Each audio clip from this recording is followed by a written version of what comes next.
ফোর্সের অন্যতম সৈনিক কর্নেল অলি বীর বিক্রম কেন চলে গেছে বিএনপি থেকে জানেন? তারেকের কারণে। এটা উইকিপিডিয়াতে আছে, গুগলে আছে, পড়ে দেখেন যে কার অত্যাচারে এবং কার কারণে এবং কার সঙ্গে কর্নেল অলির মতো একজন জিয়া রহমানের ভেরি ক্লোজ ফ্রেন্ড, এবং তার সঙ্গে জিয়া রহমানকে তিনি যত জানতেন কেউ জানে না। কর্নেল অলি বীর বিক্রম একদম perfect for the BNP, to lead the BNP, the most efficient, the most intelligent, the most able জিয়ার ফ্রেন্ড। আমি বারবার বলছি, আমি এনফোর্স করছি, কেন করছি? কারণ this adjective, this negative means a lot, যে কর্নেল অলি বিএনপি ছেড়ে চলে গেছে কেন? তারেকের কারণে। জিয়া রহমানের সহযোদ্ধা বীর বিক্রম অত্যন্ত পাওয়ারফুল, ইন্টেলিজেন্ট, দেশপ্রেমিক, এবল। কর্নেল অলি চলে গেছে বিএনপি ছেড়ে। আমি বিশ্বাস করতে পারি না তার মতো একজন লিডার বিএনপিতে নাই। আমার কষ্ট হয় ভাবতে যে আমি কর্নেল অলিকে প্রধানমন্ত্রীর জন্য ভোট দিতে পারবো না। আমার কষ্ট লাগছে ভাবতে যে যার কারণে চলে গেছে আমি প্রধানমন্ত্রীর পদে কেন কর্নেল অলিকে ভোট দিতে পারলাম না? আমি কেন রিকমেন্ড করতে পারলাম না ভোট দেওয়ার জন্য? কেন বলতে পারলাম না কর্নেল অলিকে ভোট দেন, প্রধানমন্ত্রী পদে ইলেক্ট করেন তাকে? সে জিয়া রহমান মতেই একজন দেশপ্রেমিক যোদ্ধা, মুক্তিযোদ্ধা, এবল টু ডু, তার ট্যালেন্ট আছে, লিডারশিপ আছে, ব্রেইন আছে, ইন্টেলিজেন্স পরিচয় আছে। তার কি নাই? তার কি নাই বলেন? কর্নেল অলি কি নাই? তার মতো একটা ব্রিলিয়েন্ট লোককে বিএনপি তারা পলিটিক্যালি কবর দিছে, দিয়ে যত শয়তান, যত গুন্ডা, যত ধান্দাবাজ, যত বাটপার, যত দুর্নীতিবাজ, সেইগুলাকে বিএনপিতে রাখছে। কিন্তু বিএনপিতে ভালো মানুষ, জিয়া রহমানের ক্লোজ ফ্রেন্ড কর্নেল অলির জায়গা হয় নাই। কেন হয় নাই? কার জন্য হয় নাই? কারা দুর্নীতি করছে? কারা খেদাইছে? কারা ঝগড়া করছে কর্নেল অলির সঙ্গে এবং তাকে অত্যাচার করছে, নিপীড়ন করছে এবং বাধ্য করছে বিএনপি ছেড়ে চলে যেতে? কেন আমি পারলাম না ভোট দিতে, রিকমেন্ড করতে প্রধানমন্ত্রী পদে কর্নেল অলিকে? বিএনপি টিকিট থেকে, বিএনপির সিট থেকে বিএনপি রিকমেন্ডেড কর্নেল অলি প্রধানমন্ত্রী পদের বিএনপির ক্যান্ডিডেট। কেন আমরা বলতে পারবো না? তার কোনো বিকল্প আছে? তার কোনো তুলনা আছে? জেড ফোর্সের একজন অন্যতম fighter colonel Oli, the most efficient eligible man today in BNP related party. কিন্তু এই লোক চলে গেছে তারেকের সঙ্গে, তার বিবাদ, তার ফ্যাসাদ, তার ঝামেলা। আমি একজন বাস্তববাদী মানুষ, আমি ওর কথা বলে সমালোচনা করি, কারণ বিএনপি একটা এখন আস্থা করে পরিণত হয়েছে, একটা পরগাছায় পরিণত হয়েছে, একটা আবর্জনায় পরিণত হয়েছে। এখানে কোনো লোক নাই, একটা লোকও নাই, সবগুলা এক পা কবরে। যাদের চেহারা দেখি আমার বমি আসে, আমার ডায়রিয়া হয়, আমার মাথা ব্যথা হয়, আমার চামড়া জ্বলে যায়, আমার চুল জ্বলে যায়, আমার মুখ জ্বলে যায়, আমার জিহ্বা জ্বলে যায় ওই চেহারা দেখলে পরে। যারা পল্টনে সেখানে বস্তি বানিয়েছে, পল্টনকে খায় দায় সরে হাগে মুতে সেখানে থাকে, রান্না করে, সেখানে কয়েক ঘন্টা পর পর সে বাইরে আসে, দেখতে কি ভূতের মতো লাগে, কি ভূতের মতো লাগে। এই লোকগুলো, আবর্জনাগুলো পল্টনকে আবর্জনা বানিয়েছে। পল্টনকে মানে জিয়া রহমানের যে পল্টনের যে একটা ভাব গাম্ভীর্য, জিয়া রহমানের দল, এইটাকে তারা রীতিমতো একটা একটা একটা একটা কবর দিয়েছে। এই পল্টনের জিয়ার আদর্শ, জিয়ার ট্যালেন্ট, জিয়ার বিলিয়েন্স, জিয়ার নেতৃত্ব, জিয়ার সমস্ত কিছু কবর হয়েছে পল্টনে। কাদের জন্য? এই বুড়াগুলার জন্য। অকার্যকর, কৃত্রিম, ব্রেইনলেস, বাচাল, অরাজনৈতিক এই লোকগুলা তারকে গাছে উঠাইছে।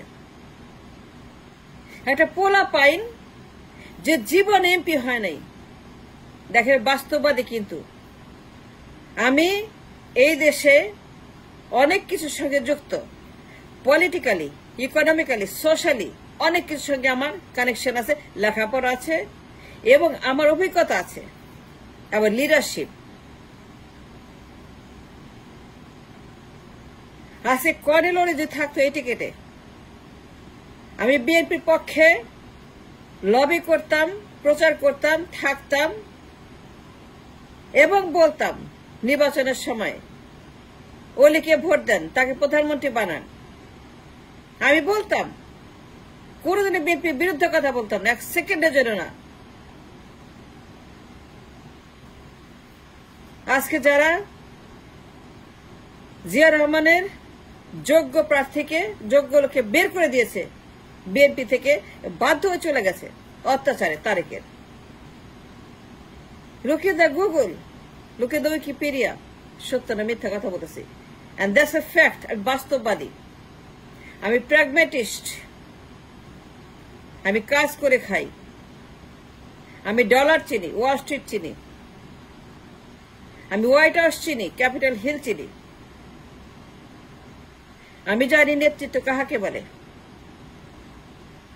And Coriolis is the only man good enough for the position to become the PM of Bangladesh for the BNP ticket. He is the most intelligent, brilliant leader that could be an asset for BNP, ZRBNP. কিন্তু এই লোক বের হয়ে গেছে 2006 সনে। কার অত্যাচারে? চিন্তা করেন একবার। যদি আজকে আমি তাকে ভোট দিতে পারতাম, খুব খুশি হইতাম, মনে করতাম এখন দেশ একটা ভালো লোকের হাতে আছে, ভালো পার্টি। বিএনপি কর্নেল ওলিকে প্রধানমন্ত্রী বানাইছে, and nothing could be sweeter than that. এসে প্রধানমন্ত্রী কর্নেল ওলি, পিএম ওলি, প্রধানমন্ত্রী ওলি। How that sounds good, right? ওলিকে আপনারা কখনোই খারাপ বলতে পারবেন না, গালি দিতে পারবেন না, নিন্দা করতে পারবেন না, বিশ্রী কথা বলতে পারবেন না। ওলিকে আমি অত্যন্ত যোগ্য মনে করি। তার কথার পাওয়ার, তার যুক্তি তর্ক, তার দেশপ্রেম, তার লিডারশিপ, তার ব্রিলিয়েন্স, তার dialogue, everything is so brilliant that's called leader, that's called leader, that's called leader. That's the leadership I'm looking for in BNP. That's the leadership and PM I'm looking for BNP. এই বুড়াগুলা কথা বলতে পারে না, কিছুই জানে না, আবালের মতো কথা বলে, নাবালকের মতো কথা বলে, শিশুর মতো কথা বলে, পাগলের মতো কথা বলে, উন্মাদের মতো কথা বলে। কি বলতে হয় জানে না, কর্নেল ওলি জানে। উনি বলেছেন সেদিন, কিসের নির্বাচন, কিসের নির্বাচন, কিসের আগে বিচার হবে। And that's called leadership. And that's the man I'm looking for in BNP. And that's the diamond I'm looking for in BNP. তিনি বলেছেন কিসের নির্বাচন, আগে বিচার হবে। And salute him for that. And that's the leadership BNP needs. পরিবারতন্ত্র, পরিবার মানে যারা হাঁটতে পারে না, কথা বলতে পারে না, চিন্তা করতে পারে না, জানে না, শোনে না, যা চিন্তা করতে পারে না, একটা ডায়লগ জানে না, একটা পলিটিক্যাল কথা জানে না, যা কিছুই জানে না, খালি জানে কি নির্বাচন, ভোট, রোডম্যাপ। এর বাইরে যাদের কোনো ডায়লগ নাই, নির্বাচন, ভোট, রোডম্যাপ, এর বাইরে যারা কথা বলতে পারে না, তা আমি কি করব? আমার দোষটা কি? গালি দিব না তো কি? আপনি বলেন, আপনার সন্তান, আপনার ভবিষ্যৎ, আপনার ইকোনমি, আপনার রিজার্ভ ব্যাংক, আপনার পেনশন, আপনার অর্থনীতি, আপনার রাষ্ট্র, আপনার বর্ডার কার হাতে নিরাপদ? কার হাতে নিরাপদ আপনার বর্ডার? কে যুদ্ধ করতে পারবে ইন্ডিয়ার বিরুদ্ধে? কে যুদ্ধ করতে পারবে হেজিমনির বিরুদ্ধে? কে যুদ্ধ করতে পারবে শয়তানের বিরুদ্ধে? কে যুদ্ধ করতে পারবে ডাকাতের বিরুদ্ধে? Colonel Oli, because he is the man with a brain, with a leadership and with a record. তিনি মন্ত্রী ছিলেন, এমপি ছিলেন, পার্লামেন্টে ছিলেন, কথা বলেছেন, যুদ্ধ করেছেন, পার্লামেন্টে মন্ত্রী এমপি ছিলেন, তিনি মন্ত্রী ছিলেন, এমপি ছিলেন, পার্লামেন্টে ছিলেন, অভিজ্ঞতা আছে কথা বলার, পার্লামেন্টে যার অভিজ্ঞতা আছে। তিনি পার্লামেন্টে নির্বাচন করেছেন, তিনি নির্বাচন করে মন্ত্রী হয়েছেন, এমপি তিনি নির্বাচন করেছেন, তার নির্বাচনের অভিজ্ঞতা আছে। তিনি একজন এডুকেটেড অ্যান্ড এক্সপিরিয়েন্স লিডারশিপ। তিনি মন্ত্রী ছিলেন, এমপি ছিলেন, পার্লামেন্টে ছিলেন। 6 সনে তিনি চলে গেছেন, বিএনপি কে গুড বাই বলে এলডিপি খুলেছেন। তিনি অভিজ্ঞ, তিনি শিক্ষিত, ব্রিলিয়েন্ট, তিনি একজন ফ্রিডম ফাইটার, বীর বিক্রম উপাধিপ্রাপ্ত এবং বয়স্ক, এবং তিনি হচ্ছে যা যা লাগে সমস্ত মরিচ, হলুদ, ধনিয়া সব তার মধ্যে আছে, সকল স্পাইসেস, যত স্পাইস ইউ ক্যান ইমাজিন, সব স্পাইস কর্নেল ওলির মধ্যে আছে। He is the man, but he had to leave because of that man Tarique Zia. তো রাগ করবো না, কি করবো? আমি রাগ করি না, বিএনপির ভালো চাই। আমি চাই বিএনপি পরিবার মুক্ত হোক, বিএনপি প্রেতাত্মা মুক্ত হোক, বিএনপি ডাইনেস্টি মুক্ত হোক, বিএনপি বাপ বেটা মুক্ত হোক, বিএনপি মা বেটা মুক্ত হোক, বিএনপি একটা মানে অযোগ্য পদার্থ মুক্ত হয়ে, পাগল মুক্ত একটি ভালো সমৃদ্ধশালী গণতান্ত্রিক পার্টি হিসেবে আবির্ভূত হোক আমাদের সামনে। আমরা বিএনপির জন্য কাজ করবো, তাদের জুতা মোজা সব সাফ করবো। কিন্তু এই পল্টনে যা দেখছি, এইগুলা আমার সহ্য হয় না, যন্ত্রণা হয়, কষ্ট হয়। কর্নেল ওলি জিন্দাবাদ, কর্নেল ওলি জিন্দাবাদ। আমি চাই কর্নেল ওলিকে প্রধানমন্ত্রী বাদে, কিন্তু আমার চয়েস নাই তো। আপনার বন্ধ করে ব্লক মারি দিচ্ছেন, আমি কি করবো? গালি দিব তো? কষ্ট লাগে তো, কষ্ট লাগে, কষ্ট লাগে বলে তো চিৎকার করি, নাইলে পরে আমার এত সময় কি আছে? নাই। Thanks for listening.